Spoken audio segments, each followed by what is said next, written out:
Môi, nó phải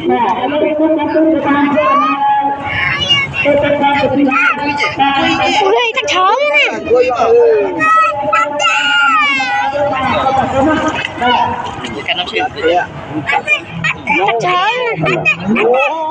kêu trái nhá. ô mất chẳng có không thế nào rồi khiêu nè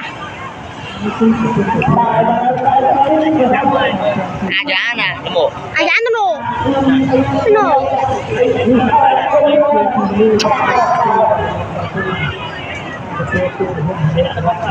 Khiêu, đừng có khiêu vậy. Rồi ta có giữ cho mình.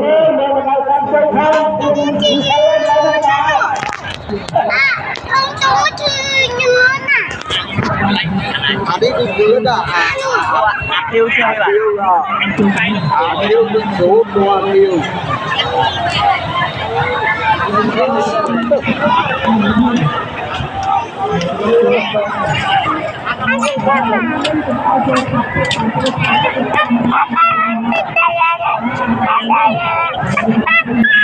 Đi.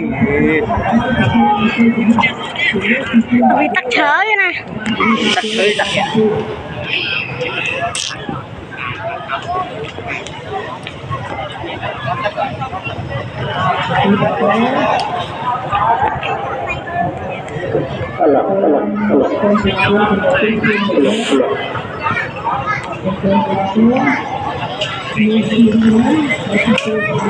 Ui phơi vậy nè, khai chú tù phạm à.